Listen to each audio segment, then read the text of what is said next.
Hello friends, good morning, जय Jagannath. OD निके blog में आपको स्वागत करुच्ची। मुझे सकाल सकाल बातेली फर्स्ट पड़ा होती तापर मुझे जाऊँगी मजा कौटा है बस स्टैंड देखी मैं तो जुआड़े टे जाए टे भिडियो भिडियो करने मत भल लगे। आशा करती जब आप ब्लॉग को भल लगे निहाती लाइक कमेंट सब्सक्राइब निहाती करेंगे। आपण मैंने केमती अच्छा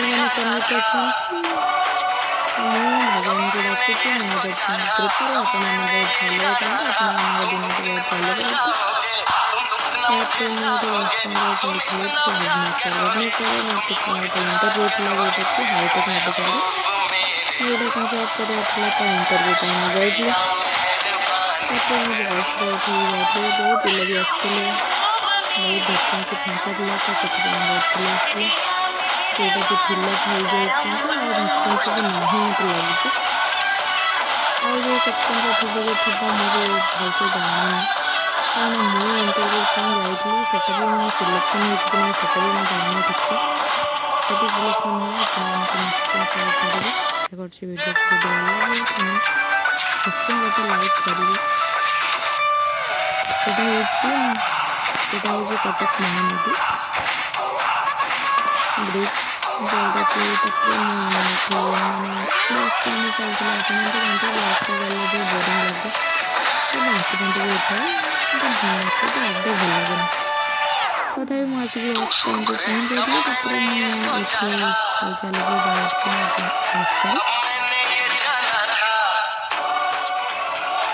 मैंने जोटा हाईटेक सेक्टर गोटे ओह्लैला जोटा कि बस स्टैंड पर्यटन नहीं तापर मुझे चलती गोटे गोटे स्कूल भल स्कूल पढ़ला 1.5 किलोमीटर पढ़ला 1.5 किलोमीटर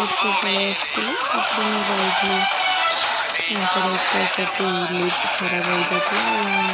सीढ़ी तो बहुत कष्ट हुए तो चढ़ा रास्ता भल लगे तापर मुझे बस चाहिए बस इंटरव्यू सरला लंच उसके ढाबा जाइए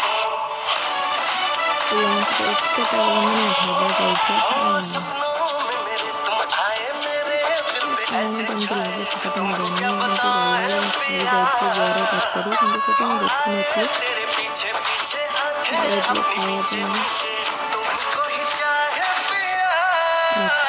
देखी मुझे खाइली जीवन केवे भी खाई नी एत कष्ट मैं खाई फुड भल लगे भात तो टोटाल पाए कौन जिनस भी मत भल लगुन कष्ट मस्त खाइली गोटे मैंने सांग जोड़ा सी इंटरव्यू आसला सी भी मो सहित जाइए लंच करने तो सी भी मैं साधा मेल करती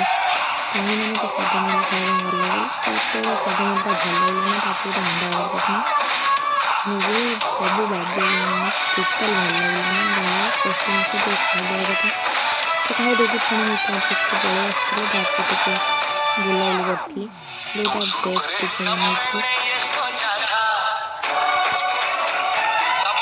ब्रेड टिके बनई ब्रेड टिके नेली तापर टे बुलाबुली कर 5-6 बुलाबुली एपटे तो मुझे जगह जाऊनी एपटे बुलाबुली करती एपटे भी सेमती किसी नहीं बहुत बड़े बड़े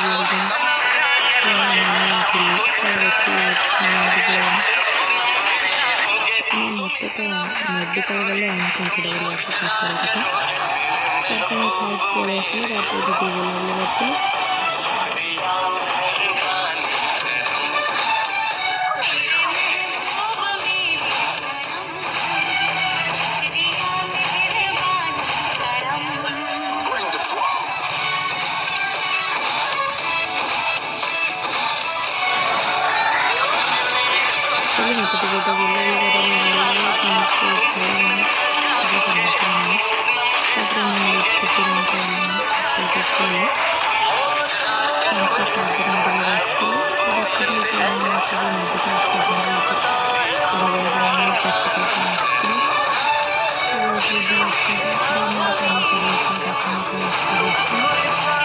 गोटे बुलाबुली करने भल लगे समस्त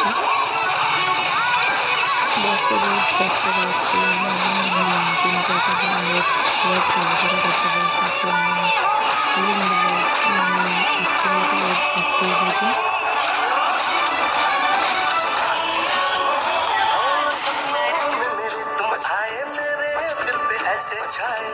रास्ता नहीं है, रास्ता तो राजनीति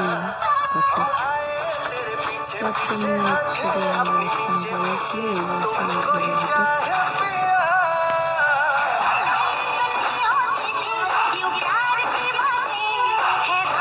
আজকে করতে ভিডিওটা বাংলা বললে একটু বললে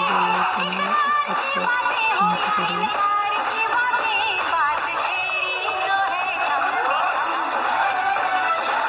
আজকে দেখতে